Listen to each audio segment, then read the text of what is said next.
बेटा हम Bayes theorem कर रहे थे। बेस थ्योरम के क्वेश्चंस करने के बाद बाकी की पीडीएफ मैंने सेंड कर दी थी। एक दो क्वेश्चंस और करवा देती हूँ मैं यहाँ से। हमने आई थिंक कर लिए थे क्वेश्चन नंबर 5 तक। ठीक है, सेंड मैंने आपको सभी कर दिए थे पीडीएफ में। क्वेश्चन नंबर 6 है,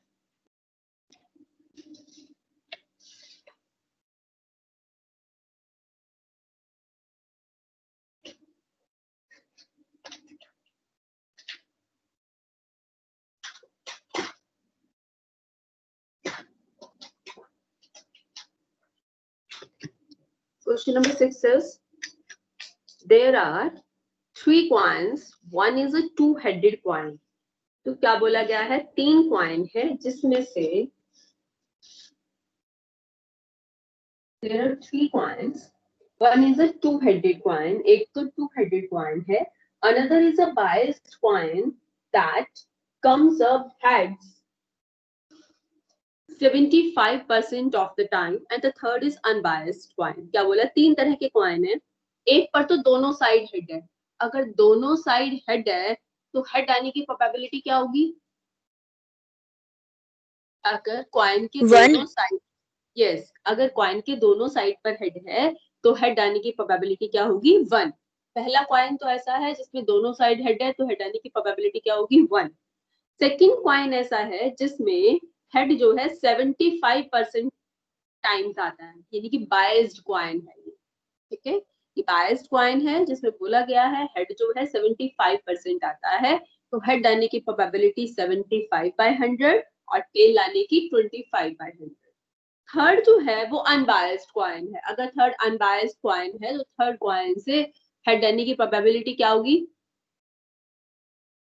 1/2। यस, थर्ड अनबायस्ड है तो हेड और टेल आने की प्रोबेबिलिटी हाफ हाफ होगी। One of the 3 coins is chosen at random. तीनों में से एक कॉइन सेलेक्ट किया गया and is toes it shows head. ये क्या है? कंडीशन। जो कंडीशन ए है वो कंडीशन क्या दी है कि उस पर क्या आता है? हेड आता है। जब one of the 3 coins is chosen at random and tossed, एक कॉइन सेलेक्ट किया फिर उसको टोस किया गया तो उस कॉइन पर क्या आया? इट शोज हेड, उस पर हेड आता है। तो प्रोबेबिलिटी बतानी है that it was the two headed coin. इसकी टू हेडेड कॉइन यानी कि टू हेडेड होना और 75% वाला कॉइन होना और अनबायस्ड, ये क्या होंगे? Even into E3। ये इवन इनटू E3 होंगे। फिर आपको प्रोबेबिलिटी बतानी है टू हेडेड होने की। तो इवन क्या है? इवन है टू हेडेड कॉइन होना। तो स्टार्टिंग में सिलेक्ट करने की प्रोबेबिलिटी टू हेडेड कॉइन, ये क्या है? Two headed coin. और ये क्या है? Biased coin. और E3 क्या है? Unbiased coin. Unbiased.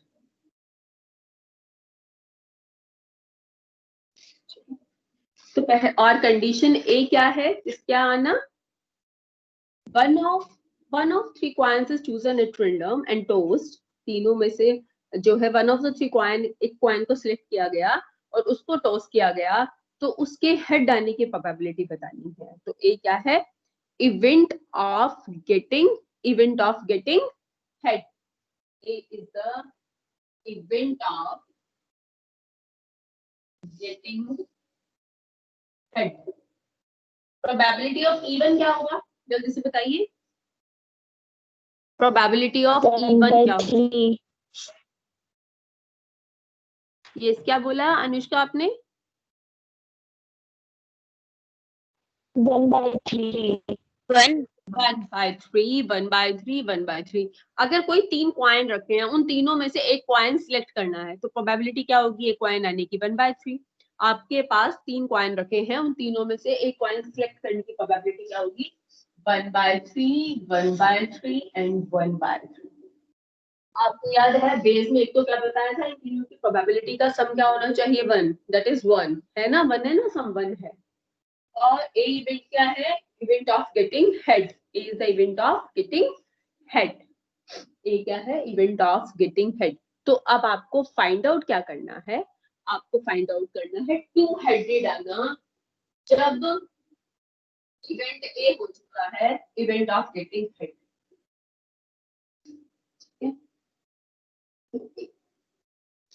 Two headed coin का सिलेक्ट होना जब क्या आया, हेड आया।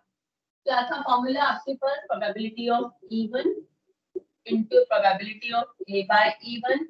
अब 3 है तो डिनोमिनेटर में तीनों ऐड हो जाएंगे, probability of E one into probability of A by E one plus probability of E2 into probability of A by E2 plus probability of E3 into probability of A bye.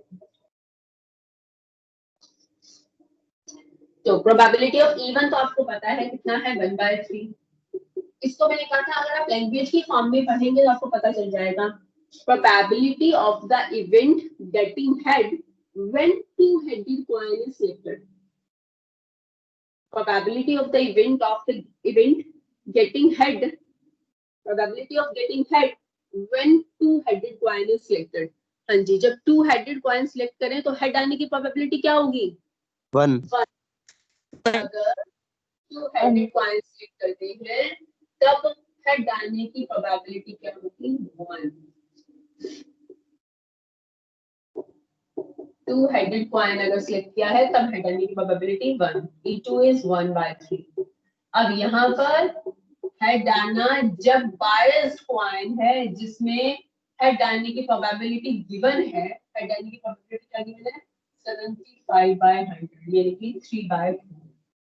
Probability of E3 is 1/3। तो probability of A bye E3 यानी कि head आना जब क्या है, unbiased coin है।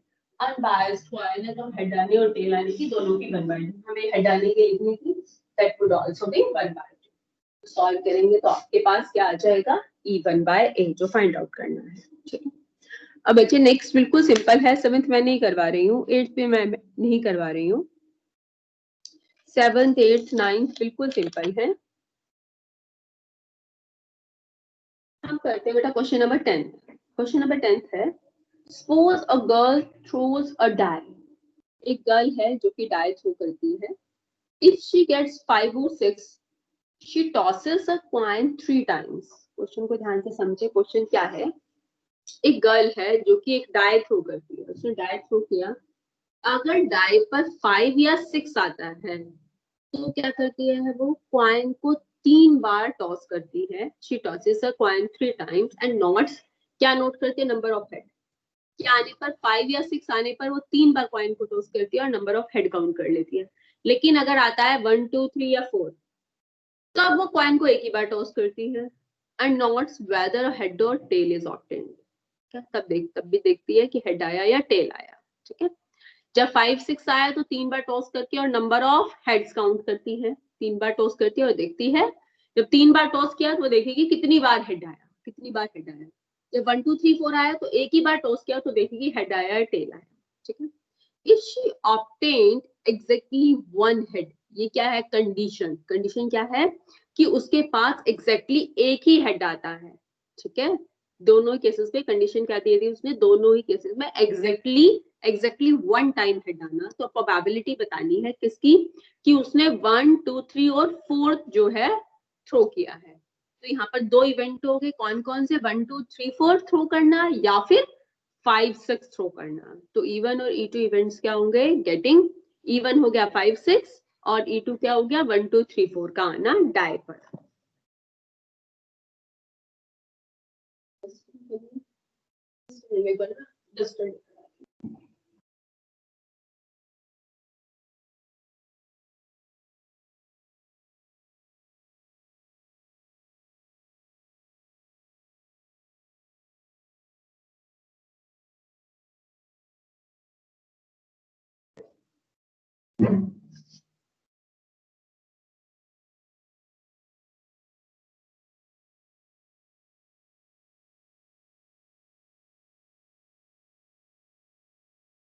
हाँ जी, E1 तो क्या है, E1 है 1 2 3 या फिर इसे 5 पहले जो बोला गया था उसे E1 ले लेते हैं, किसे भी ले लो, इससे कोई फर्क नहीं पड़ता। उन्होंने पहले बोला था 5 6 तो मैं E1 ले लेती हूँ, से भी ले सकते हैं, 5 और 6 आना, और E2 क्या है, 1 2 3, ठीक है। तो E1 and E2 are the events of getting 5 6, तो E1 और 1 2 3 4 आना क्या है, E2। अच्छा, अब मुझे बताइए, कंडीशन तो हमें गिवन है क्या, event of getting exactly one head, तो प्रोबेबिलिटी ऑफ E1 और प्रोबेबिलिटी ऑफ E2 बेटा मुझे आप बताएंगे कि क्या होगा, प्रोबेबिलिटी ऑफ E1 क्या होगा, probability of E2। E1 event ये है 5 6 आना, और E2 इवेंट है 1 2 3 4 आना। प्रोबेबिलिटी ऑफ E1 और E2 बता दीजिए मुझे। Probability of E1 2/6 और E2 4/6. Yes, it's 2/6, it's 4/6. Addition 1 है ना, एडिशन 1 है आपका। और ए इवेंट क्या है, A is the event of getting exactly one time, of getting exactly one time head आना, that is the event A। अब आपको फाइंड आउट क्या करने के लिए बोला है, आपको क्या बोला है, क्या आना, 1 2 3 4, 1 2 3 4 क्या है, E2, तो क्या फाइंड आउट करना है, probability of E2 by A, that is probability of E2 into probability of A by E2, और डिवीजन में दोनों का एडिशन, यहाँ पर तो जो होता है वही आता है, E2 by A है तो A by 2, और डिवीजन में दोनों आ जाएंगे, E1 into A by 1 plus probability of E2 into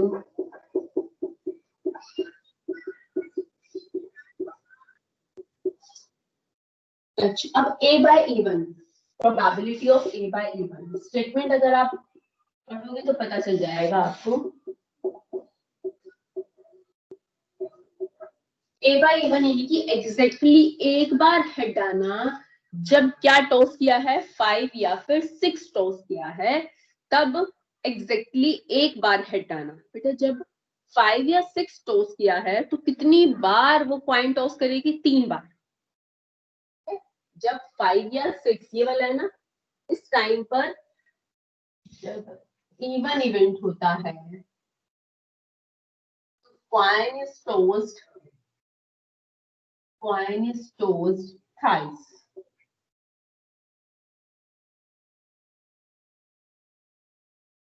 ठीक है, और यहाँ पर coin is tossed once, coin is tossed once,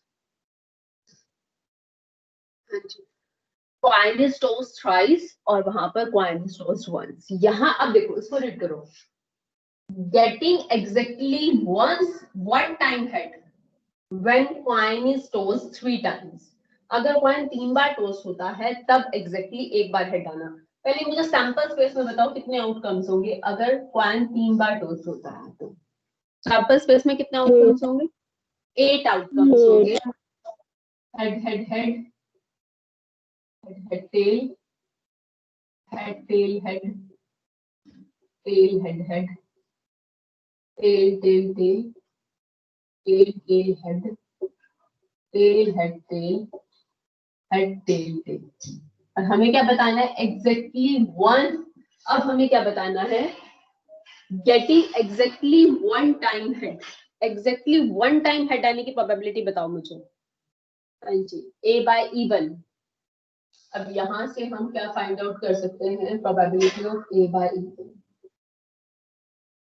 exactly एक बार हेड आना। इस केस में एग्जैक्टली एक बार हेड आने वाले फेवरेबल केसेस कितने हैं, 2 3 3 एग्जैक्टली एक बार हेड आना तो 3 है फेवरेबल केसेस, एग्जैक्टली एक बार हेड आना तो फेवरेबल केसेस कितने हैं, 3, तो प्रोबेबिलिटी कितनी हो जाएगी, 3/8, तो ये हो गया 3/8, ठीक है। और यहाँ पर A by E2, अगर एक बार टॉस हुआ है तो सैंपल स्पेस क्या होगा, हेड या फिर tail, exactly one time head आना तो फेवरेबल केस 1 और टोटल 2, तो प्रोबेबिलिटी क्या हो गई, 1/2। अब यहाँ पुट कर दीजिए, E2 is 4/6, 4/6 means 2/3, A by E2 1/2, even 2/6 यानी कि 1/3. A by E1 is 3/8. Probability of E2, that is 2/3, or A by E2 1/2.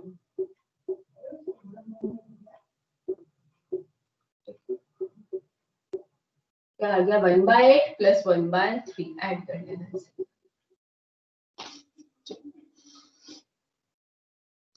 ये था बेटा question number 10. Question number 11 simple है, आप कर लेंगे. क्वेश्चन नंबर 12 करते हैं बेटा हम. क्वेश्चन नंबर 12 है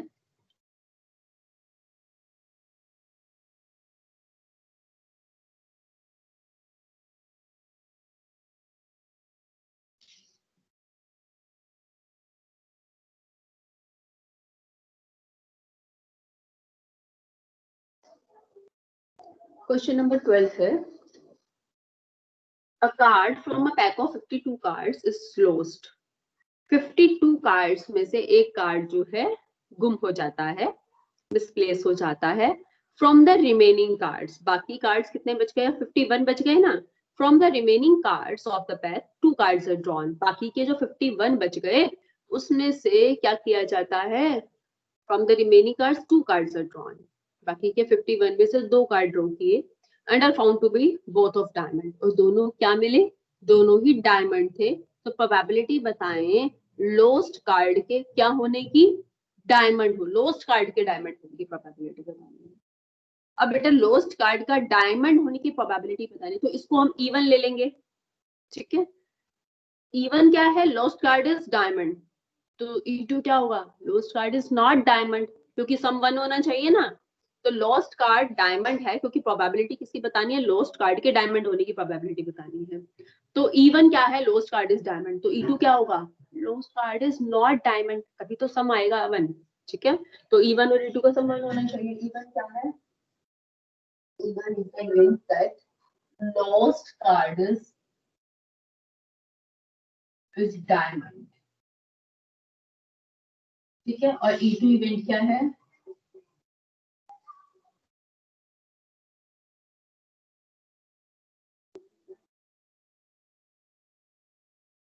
The lost card is not diamond. Probability बताइए मुझे. 52 कार्ड्स में से जो एक कार्ड उसके डायमंड होने की प्रोबेबिलिटी. लोस्ट कार्ड, एक कार्ड ड्रॉ किया जाता है तो उस एक कार्ड के डायमंड होने की, तो डायमंड होने की प्रोबेबिलिटी क्या होगी बेटा? 13/52. 13/52. ये लिखना या फिर ये लिखना एक ही बात है. मैंने बताया था 11th क्लास में आपको, एक ही बात है ना. ये लिखना या ये लिखना एक ही बात है. एक कार्ड टोटल जो है 52 कार्ड है, उसमें से एक कार्ड लॉस्ट हो गया, उसके डायमंड होने की प्रोबेबिलिटी 13/52, क्योंकि एक कार्ड निकाल तो 13C1, 52 में से भी एक निकला है. तो 13C1/52 C1 लिखना या फिर 13/52 लिखना एक ही बात है. जब एक ही कार्ड हो तो हम सी नहीं लगाते, हम सीधा लिख देते हैं. लेकिन 2 हो तो कॉम्बिनेशन लगाना पड़ता है. आपको याद होगा, मैंने 11th क्लास में बताया था. अच्छा, डायमंड ना होने की तो नॉन डायमंड कार्ड कितने बच गए? 39/50. ये क्या हो गया? प्रोबेबिलिटी ऑफ इवन इज 1/4 और प्रोबेबिलिटी ऑफ E2 क्या हो गया? 3/4. Probability of even plus probability of E2 क्या है? 1 है. ठीक है, अब कंडीशन क्या है? यहाँ पर कंडीशन क्या थी? रिमेनिंग में से 2 cards are drawn. 2 cards are found to be of diamond. दोनों कार्ड क्या है?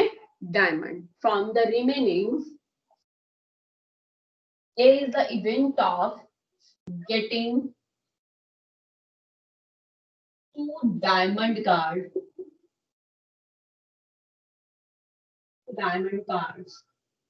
from the remaining cards.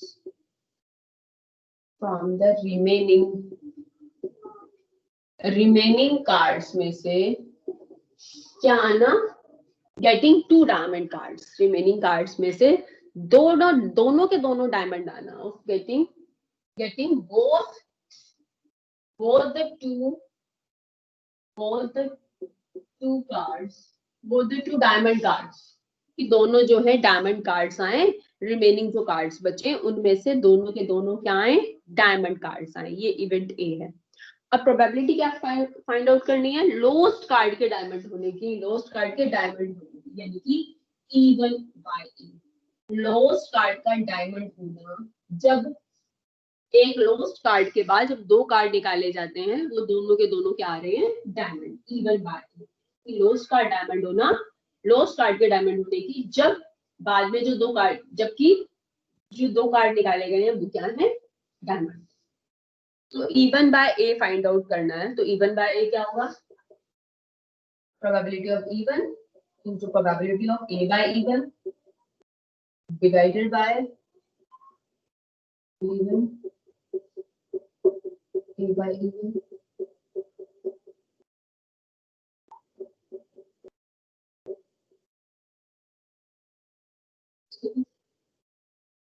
तो इवन इनटू है, अब आपको क्या फाइंड आउट करना है, A by E one. A by E one आप स्टेटमेंट की फॉर्म में पढ़ के देखें तो आपको पता चल जाएगा ए बाय इवन क्या होगा। इवन और ई2 दो इवेंट्स थे। इवन क्या था, लोस्ट कार्ड डायमंड, डायमंड और क्या है, other than diamond. Lost card, lost card क्या होगा, अदर देन,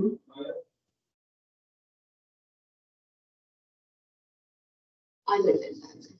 अब फाइंड आउट क्या करना है आपको,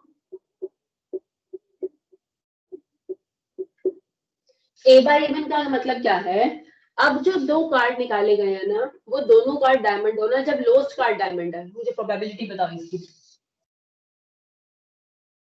जल्दी बताओ। अब जो दो कार्ड निकाल, इसके बाद अब दो कार्ड निकाले वो दोनों के दोनों कार्ड डायमंड होना है, जबकि लोस्ट कार्ड डायमंड है। बताइए मुझे क्या होगा A by E one. Well, C2 by 51 C2. Very good Ritika, good, Yes, ma'am. Good बेटा। क्या था, एक कार्ड डायमंड आ चुका है तो वहां पर 51 कार्ड्स हैं, और 51 कार्ड्स में से दोनों के दोनों डायमंड आना। अब एक डायमंड तो निकल चुका है ना, अब डायमंड 13 नहीं है, अब डायमंड कितने हैं, 12 है। तो 12 कार्ड्स में से दोनों के दोनों डायमंड आना, जबकि 50 डिवाइडेड बाय 51 है टोटल 51। ये क्या है, probability of A by E two. हाँ जी, probability of A by E two अब कौन बताएगा, स्टेटमेंट पढ़ के देखो, खुद पढ़ के देखो, फिर पता चल जाएगा आपको क्या बताना है।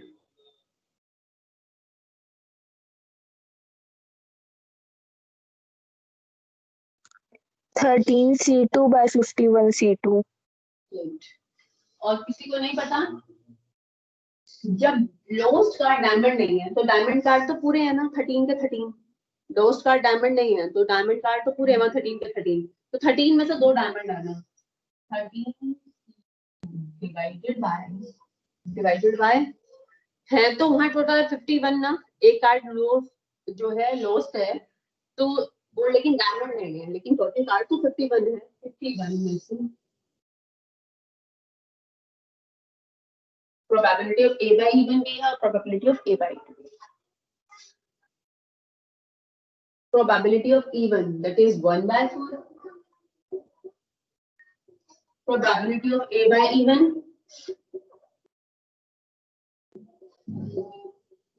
divided by probability of even. Probability of even is 1 by 4. Probability of a by even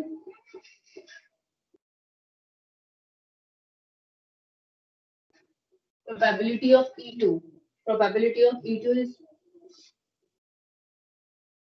and probability of A by E2 is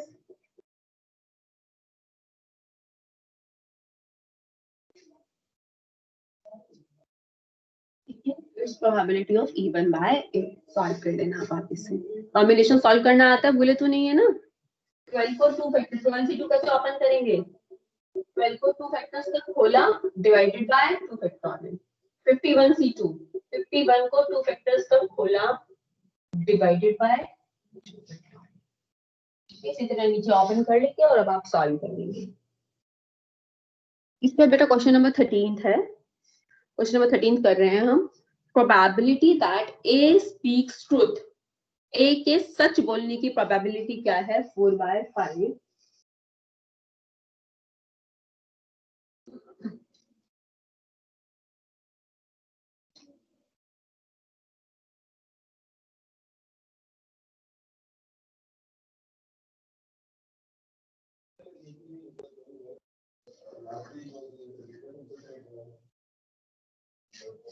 question number 13 है probability that A speaks truth.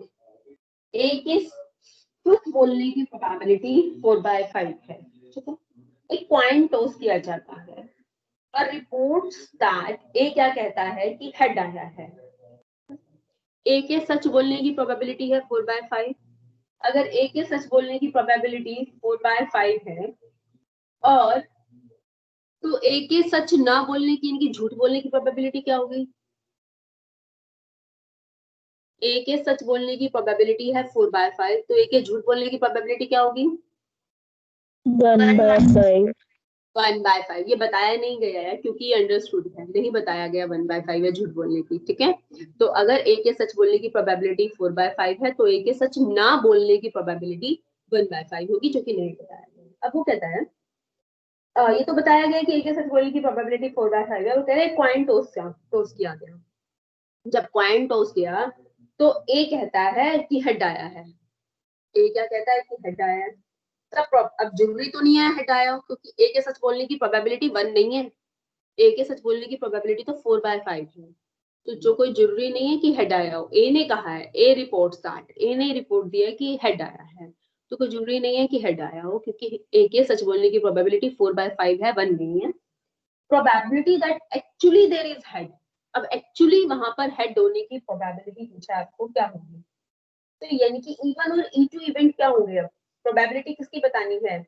Actually there is head. तो E1 होगा actually there is head and E2 is actually there is not head. There is not head मतलब there is tail. तो E1 is a probability that there is head, actually there is head, and E2 is a probability actually there is tail. तो इससे clear हो गया E1 और E2 क्या है, क्योंकि प्रोबेबिलिटी किसकी बतानी थी? That actually there is head. तो E1 be the event that actually there is head and E2 is the event that actually there is tail. तो E1 E2 तो हमें क्लियर हो गया कि E1 क्या है. E1 is the event that actually there is there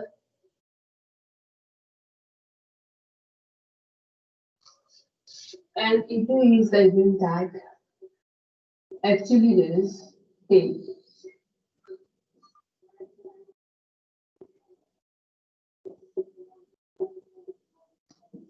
That actually there is tail. E2 event है. अब A क्या है? A इवेंट क्या था? A इवेंट था that A reports head. A event था that A reports head. कि A कहता है कि head है. अब प्रोबेबिलिटी ऑफ E1 और प्रोबेबिलिटी ऑफ E2 क्या होगा? प्रोबेबिलिटी ऑफ E1 यानी कि एक्चुअली हेड आना और एक्चुअली टेल आना, प्रोबेबिलिटी क्या होगी? 1/2 अगर एक कॉइन टॉस होता है तो. ठीक है.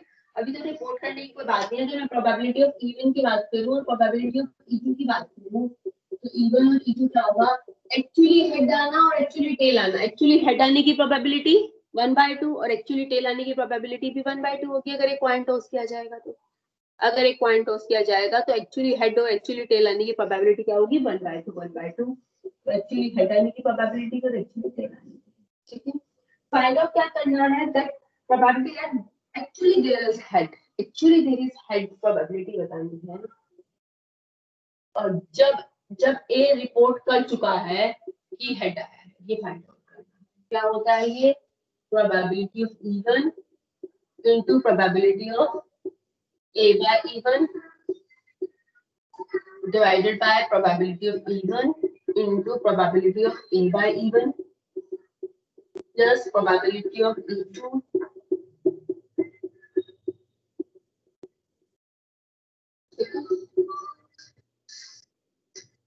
अच्छा, अब आपको फाइंड आउट करना है a बाय E1 और a बाय E2। इसको ध्यान से देखो बेटा। प्रोबेबिलिटी E1 तो पता है, probability of a bye E1 मतलब a reports that there is head when actually there is head। हाँ जी, इसकी प्रोबेबिलिटी दी है a reports that there is head when actually there is head। इसकी प्रोबेबिलिटी क्या given है? 4/5 क्योंकि 4 4/5 बाय 5 क्या है? सच बोलने की प्रोबेबिलिटी है ना। तो ए कहे कि हेड आया और सच में भी हेड हो, इसका मतलब यही है ना कि ए सच बोल रहा है। जब ए कहे कि हेड आया है और वहां पर सच में भी हेड आया हो, ए कहे कि हेड आया और जब एक्चुअली भी हेड हो, तो इसका मतलब ए सच बोल रहा है। और ए के सच बोलने की प्रोबेबिलिटी क्या है? 4/5। तो probability of A bye E1 यानी कि ए कहे कि हेड आया है और सच में भी हेड आया और इसका मतलब क्या है कि ए के ट्रुथ बोलने की प्रोबेबिलिटी जो कि कितनी है? 4/5। ए के ट्रुथ बोलने की probability 4/5। Probability of E1 is 1/2। सच बोलने की प्रोबेबिलिटी 4/5। प्रोबेबिलिटी ऑफ E2 तो हमें पता है। इसका मतलब क्या है? जब हमें probability of A by E2 यानी कि जब ए कहे कि हेड आया है और जब एक्चुअली वहां पर टेल हो, जब ए कहे कि हेड आया है जब एक्चुअली वहां पर क्या हो? टेल। इसका मतलब ए क्या कर रहा है? झूठ बोल रहा है। इसका मतलब यही है ना कि ए झूठ बोल रहा है। तो यानी कि वहां पर क्या है? प्रोबेबिलिटी दैट ए के ए इज स्पीकिंग लाई। तो क्या होगी? ए के झूठ बोलने की प्रोबेबिलिटी क्या है? 1/5। क्योंकि सच बोलने की 4/5 है तो झूठ बोलने की क्या होगी? 1 minus 4/5 which is 1/5। a by 2 that is 1/5। जब आप सॉल्व कर लेंगे तो यहाँ से आपके पास प्रोबेबिलिटी आ जाएगी। ठीक है बेटा, ये यहाँ बेस थ्योरम एंड हो गया। बेस थ्योरम हो गई। इसके बाद बेटा दो टॉपिक हैं जो कि सिलेबस से हट चुके हैं। मीन एंड वेरिएंस भी हट चुका है, बायनॉमियल। एक्सरसाइज 13.5 बायनॉमियल है जो कि हट चुकी है। 13.4 में वैसे तो मीन एंड वेरिएंस ही है, लेकिन कहीं कहीं थोड़ा बहुत कुछ बताया तो एक दो क्वेश्चंस में बस थोड़ा सा बता देती हूँ मैं। बाकी सिलेबस से हट चुकी है एक्सरसाइज की। ठीक है, थोड़ा सा मैं एक बार बता देती हूँ होता क्या है रैंडम वेरिएबल। मीन और वेरिएंस निकालना सिलेबस से हट चुका है और 13.5 जो कि बायनॉमियल है, बायनॉमियल भी सिलेबस से हट चुकी है। तो एक्सरसाइज 13.4 में जैसे क्वेश्चन नंबर फर्स्ट है, state which of the following are the not the probability distributions. का आपको पूछा है कि कौन से प्रोबेबिलिटी डिस्ट्रीब्यूशंस नहीं है। प्रोबेबिलिटी डिस्ट्रीब्यूशन में मींस बेटा आपको क्या देखना है? एक तो सभी प्रोबेबिलिटी का सम क्या होना चाहिए? 1 होना चाहिए। और इंडिविजुअल कोई प्रोबेबिलिटी क्या नहीं हो सकती? 0 से 1 के बीच में होगी। ठीक है, 0 से 1 तक, 0 से लेस नहीं हो सकती। और देखो जैसे कि मैं कहती हूँ एक कॉइन टॉस किया गया, एक कॉइन टॉस किया गया,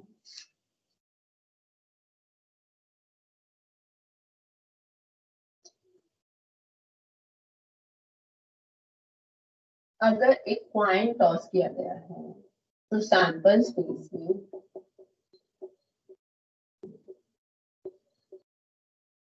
तो 1 आने की प्रोबेबिलिटी क्या होगी? 1/6। 2 आने की भी 1/6। 3 आने की भी 1/6। 4 आने की प्रोबेबिलिटी भी 1/6। 5 आने की प्रोबेबिलिटी भी 1/6। तो ये जो होते हैं ना, ये क्या होते हैं? एक्सआई। ठीक है, ये यहाँ पर एक्सआई क्या है? एक्सआई है 1 2 3 4 5 6। तो summation of probability of XI हमेशा क्या होगा? 1। एक्सआई की प्रोबेबिलिटीज का सम हमेशा क्या होगा? 1। समेशन पीएक्सआई हमेशा क्या होगा? 1 होगा। और इंडिविजुअल बात करें कि किसी पर्टिकुलर प्रोबेबिलिटी, किसी पर्टिकुलर एक्सआई की प्रोबेबिलिटी की बात करें तो क्या होगा? Greater than equal to 0 and less than equal to 1। तो नेगेटिव नहीं हो सकती और 1 से भी ग्रेटर नहीं हो सकती। तो इस तरह से इसका डिस्ट्रीब्यूशन ये बना, इस तरह से बना देते हैं। इनका सम हमेशा 1 होगा यहाँ लिखते हैं xi और यहाँ लिखते हैं प्रोबेबिलिटी ऑफ xi। xi क्या है 1, यहाँ पर xi क्या है, जो सैंपल स्पेस में है वो xi है 3 4 5 6, यहाँ पर इनकी प्रोबेबिलिटीज आनी चाहिए जिनका सम हमेशा क्या होगा 1। अगर ये क्या है, इन सब का आना की प्रोबेबिलिटी सेम है तो सेम आएगा, जरूरी नहीं है, अलग अलग भी हो सकती है प्रोबेबिलिटीज। तो सम क्या है, सम लेकिन तब भी 1 आएगा। तो क्वेश्चन नंबर फर्स्ट में यही गिवन है, x और px गिवन है, आपको सम फाइंड आउट करना है। अगर सम 1 आए और इंडिविजुअल हर एक प्रोबेबिलिटी क्या है, जैसे कि क्वेश्चन नंबर फर्स्ट में गिवन है कैपिटल X है 0 1 2,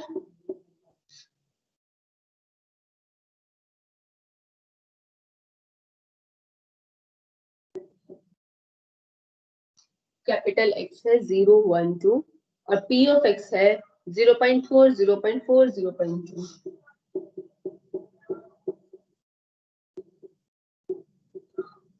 ठीक है, तो प्रोबेबिलिटीज का सम 1 है और इंडिविजुअल प्रोबेबिलिटी देख लो greater than equal to 0 and less than equal to 1, तो ये क्या है, प्रोबेबिलिटी डिस्ट्रीब्यूशन है। लेकिन अगर हम देखें सेकंड में, ये फर्स्ट था कि ये है प्रोबेबिलिटी डिस्ट्रीब्यूशन, अगर मैं सेकंड की बात करूं तो सेकंड में किस तरह से है,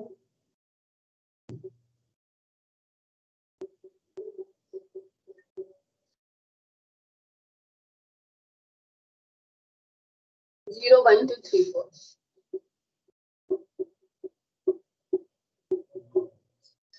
जीरो होने की प्रोबेबिलिटी 0.1 0.5 0.1 0.5 0.2 माइनस 0.1। अब ये क्या प्रोबेबिलिटी डिस्ट्रीब्यूशन है कि क्या No, प्रोबेबिलिटी ma'am. नहीं है, ये प्रोबेबिलिटी डिस्ट्रीब्यूशन नहीं है क्योंकि x इक्वल टू 3 के लिए प्रोबेबिलिटी नेगेटिव है, तो यहीं से पता चल रहा है कि प्रोबेबिलिटी डिस्ट्रीब्यूशन नहीं है। सम चाहे 1 है 7 प्लस, लेकिन इसकी प्रोबेबिलिटी नेगेटिव होगी तो प्रोबेबिलिटी डिस्ट्रीब्यूशन नहीं है। क्वेश्चन नंबर जैसे कि सेकंड है, क्या बोला गया है, एक अर्न में 5 रेड है और 2 ब्लैक होल्स हैं। किसी अर्न में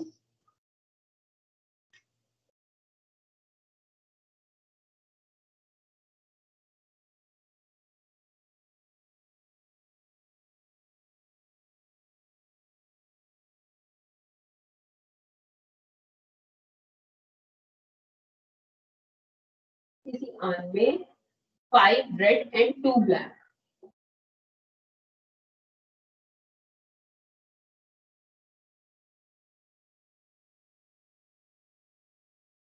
5 रेड एंड 2 ब्लैक बॉल्स है, 2 balls are drawn at random, इसमें से 2 बॉल्स निकाली गई हैं। कितनी बॉल्स ड्रॉ की गई हैं, balls are drawn,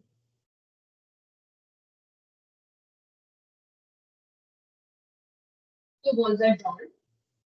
x represent the number of black balls, x को रिप्रेजेंट कर रहा है नंबर ऑफ ब्लैक बॉल्स।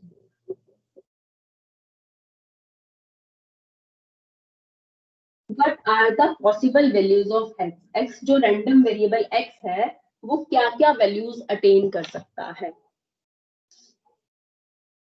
तो अगर 2 बॉल्स निकाली हैं, x क्या है नंबर ऑफ ब्लैक बॉल्स, तो नंबर ऑफ क्या क्या पॉसिबिलिटीज है, 2 ब्लैक, अगर 2 बॉल निकालते हैं तो क्या हो सकता है कि एक केस क्या बनेगा, एक रेड आए और एक क्या है ब्लैक आए। सेकंड क्या है, 0 एक भी रेड ना आए, दोनों की दोनों ब्लैक आ जाए, या फिर दोनों की दोनों रेड आ जाए और ब्लैक कितनी आए 0। तो ये 3 पॉसिबिलिटीज है ना। अगर आप इस बैग में से 2 बॉल्स निकालते हैं तो दोनों बॉल्स क्या पॉसिबिलिटीज है कि 0 ब्लैक बॉल आए, 1 ब्लैक बॉल आए और 2 ब्लैक बॉल्स आए, ये पॉसिबिलिटी है। तो रैंडम वेरिएबल x क्या है, नंबर ऑफ ब्लैक बॉल्स, तो x क्या क्या वैल्यू अटेन करेगा, पहले इस वैल्यू की लिख देते, क्या है 0 ब्लैक, ठीक है, फिर 1 ब्लैक, फिर 2 ब्लैक। तो x जो रैंडम वेरिएबल है नंबर ऑफ ब्लैक बॉल्स क्या क्या वैल्यू अटेन कर सकता है, 0 1 2 कि एक भी ब्लैक बॉल ना आए, एक ब्लैक बॉल आए और 2 ब्लैक बॉल आए। और प्रोबेबिलिटी ऑफ ठीक है, इसका सम क्या होगा? Probability of x equal to 0 plus probability of x equal to 1 plus probability of x equal to 2, तीनों का सम क्या होना चाहिए? 1। ठीक है, सम नहीं पूछा, प्रोबेबिलिटी अलग अलग नहीं पूछी। अगर पूछे तो निकाल के देखो, x इक्वल टू 0, इस केस में क्या होगी प्रोबेबिलिटी? 0 ब्लैक बॉल आने की प्रोबेबिलिटी क्या है? कि दोनों के दोनों क्या आए? रेड। दोनों रेड बॉल आने की प्रोबेबिलिटी क्या होगी? दोनों रेड बॉल आने की प्रोबेबिलिटी, इसमें से 2 बॉल रेड आने की प्रोबेबिलिटी कौन बताएगा मुझे? इस बैग में से 2 बॉल रेड आने की probability 5C2 by 7C2। Very good. 5C2 दोनों रेड में, 5 रेड है उसमें से 2 रेड आना डिवाइडेड बाय टोटल। ठीक है, फिर एक रेड आना, एक बॉल रेड आना, यानी कि एक रेड आना और एक क्या आना? ब्लैक आना। एक रेड आना तो 5C1, एक ब्लैक आना डिवाइडेड बाय क्या आएगा? 7C2। और दोनों क्या आना? दोनों बॉल ब्लैक आना तो 2C2 डिवाइडेड बाय 7C2। अब ऐड करके देखेंगे तो इसका सम क्या आएगा? 1 नहीं आएगा। ये था question number second. Then question number third is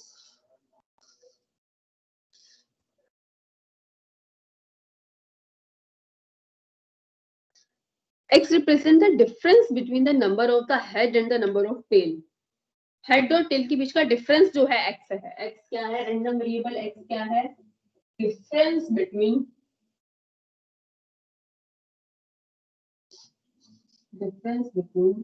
number of heads and tails। जब कॉइन कितनी बार टॉस किया है? जब कॉइन को 6 टाइम्स टॉस किया है तो x की पॉसिबल वैल्यूज बतानी है। ठीक है, तो x डिफरेंस है अगर कॉइन को कितने 6 टाइम्स टॉस किया है। अगर किसी कॉइन को 6 टाइम्स जो है टॉस किया गया है, कॉइन इज टॉस्ड 6 टाइम्स, तो क्या क्या पॉसिबिलिटीज हैं? तो 6 टाइम्स हेड आए और 0 टाइम्स क्या आए? टेल आए। 5 times head and 1 time tail, 4 times head and 2 times tail, 3 times head and 3 times tail, 4 times 5 4 3 2 times head and 4 times tail, 1 time head and 5 times tail, 0 times head और 6 times tail। तो total जो है हमारे पास कितनी possibilities हैं? इस तरह से टोटल आपके पास 7 पॉसिबिलिटीज हैं। लेकिन x क्या है? ये x नहीं है, x क्या है? डिफरेंस है। तो x डिफरेंस है, इस केस में x क्या होगा? 6 माइनस 0, इनका difference. x is a random variable और उनका क्या? इन दोनों का डिफरेंस है x। तो x क्या होगा? 6 5 minus 1 4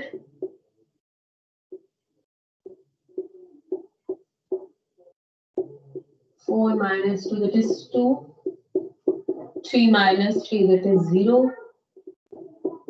4 minus 2 that is 2। Difference है बेटा, जरूरी इसमें सेम नहीं माइनस करना। हेड और टेल आने, हेड कितनी बार आना है और टेल कितनी बार, उनका डिफरेंस है बस। 5 minus 1 4। तो x वेरिएबल क्या क्या वैल्यूज अटेन कर सकता है? 0 2 4 एंड 6 पूछा था। x क्या क्या वैल्यू अटेन कर सकता है? तो x क्या वैल्यू अटेन कर सकता है? 0 2 4 6। ठीक है, क्वेश्चन नंबर 4 है find the probability distribution of number of heads in 2 tosses of a coin and number of tails in the simultaneous tosses of 3 coins and number of heads। अच्छा, तीनों में पूछा है, अगर कॉइन को 2 बार टॉस किया जाए, 3 बार टॉस किया जाए, 4 बार टॉस किया जाए, तो नंबर ऑफ हेड्स के लिए क्या बनाना है, प्रोबेबिलिटी डिस्ट्रीब्यूशन बनाना है नंबर ऑफ हेड्स के लिए।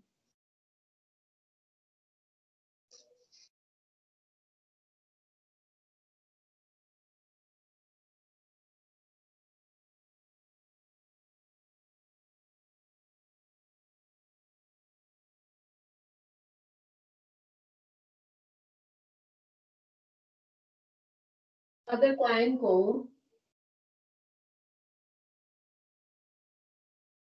टाइम्स टॉस किया जाता है तो सैंपल स्पेस क्या होगा, दोनों हेड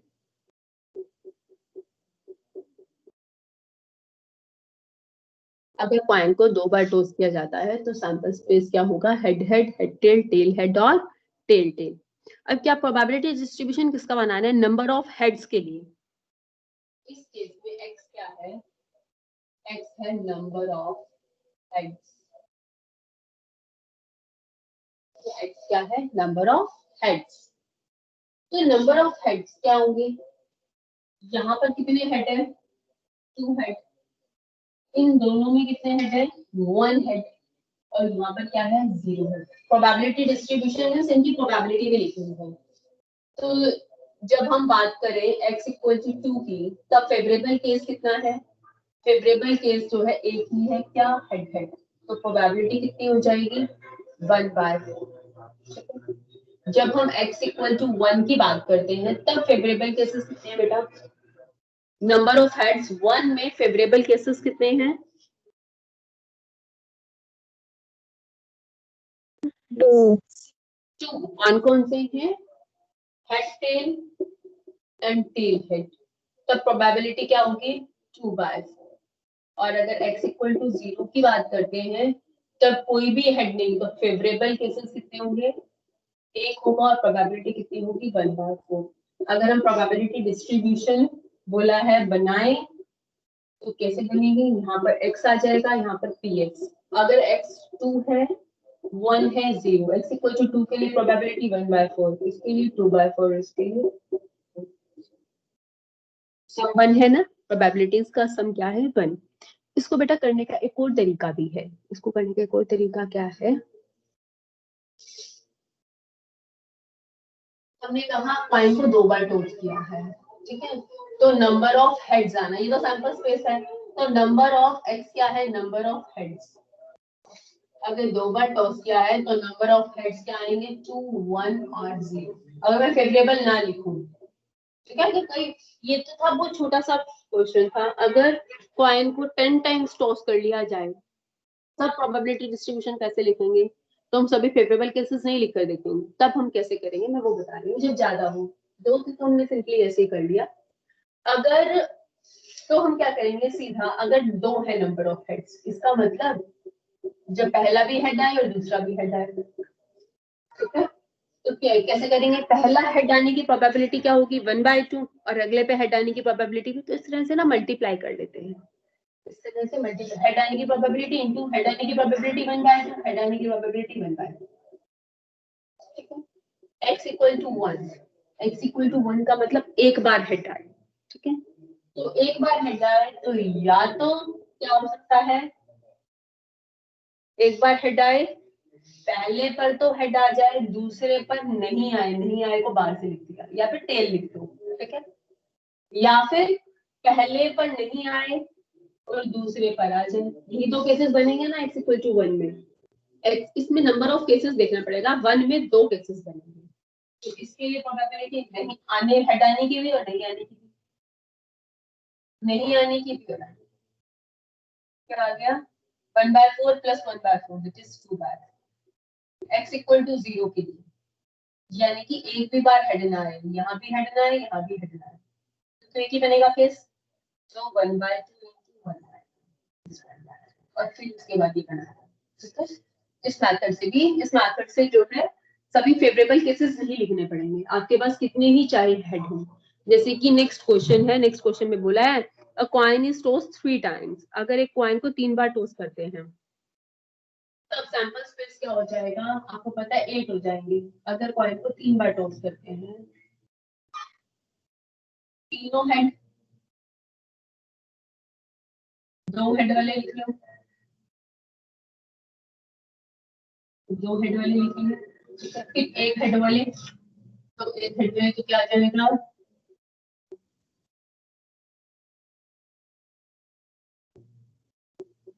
एक और एक भी हेड नहीं,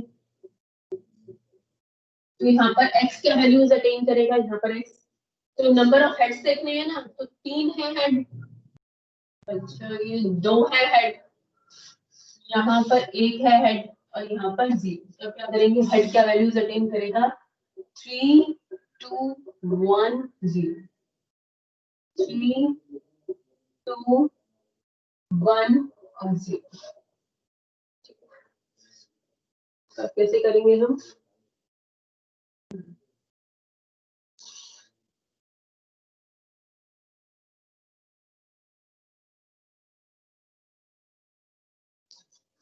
तीनों हेड आना, ठीक है, तो तीनों बार हेड आने की प्रोबेबिलिटी क्या होगी, तीनों बार हेड आना, 1/2 1/2 into 1/2, it is 1/2। वैसे भी आपको पता है फेवरेबल 1 होता है और टोटल जो सैंपल स्पेस में 8, और probability of x equal to 2 है अगर, तो 2 बार आना, तो 2 बार यानी कि पहले पे आ गई सक्सेस, फिर सक्सेस मैंने ले ली दूसरे पर, ठीक है, फिर मैंने 2 बार आनी चाहिए ना, ठीक है, तो 2 बार हेड आना चाहिए, ठीक है, 2 बार हेड आना चाहिए, तो पहले दूसरे पर ले ली मैंने सक्सेस, ठीक है, तीसरे पर नहीं है सक्सेस, तो यहाँ पर पहले दूसरे पर ले ली, यहाँ पर मैंने पहले तीसरे पर ले ली, फिर सक्सेस कहाँ ले ली, 2 बार हेड आना चाहिए, तो यहाँ ले लिया बाहर, यहाँ ले लिया पहले बार, अब पहले तीसरे पर सक्सेस, तो 1/2 into 1/2 into 1/2 प्लस 1/8 प्लस 1/8, इससे पता चल जाए ना कितने है, तो उसे मल्टीप्लाई कर लो, किससे पता चल गया 3 है, तो 1/8 को 3 से मल्टीप्लाई कर लो, ठीक है, x इक्वल टू 1 में भी 3 बनेंगे, तो 1/8 को 3 से कर लो, 0 में तो एक ही बनेगा, एक भी बार सक्सेस नहीं आया है, तो अगर एक भी बार सक्सेस नहीं आया तो 1/2 1/2 1/2, इस तरह से हम प्रोबेबिलिटी डिस्ट्रीब्यूशन बना देते हैं, ठीक है, तो प्रोबेबिलिटी डिस्ट्रीब्यूशन ही बेटा बस सिलेबस में है, बाकी जो है मीन वेरिएंस तो सिलेबस में नहीं है, ठीक है, यहीं पर हम स्टॉप करते हैं, यू मे लीव नाउ।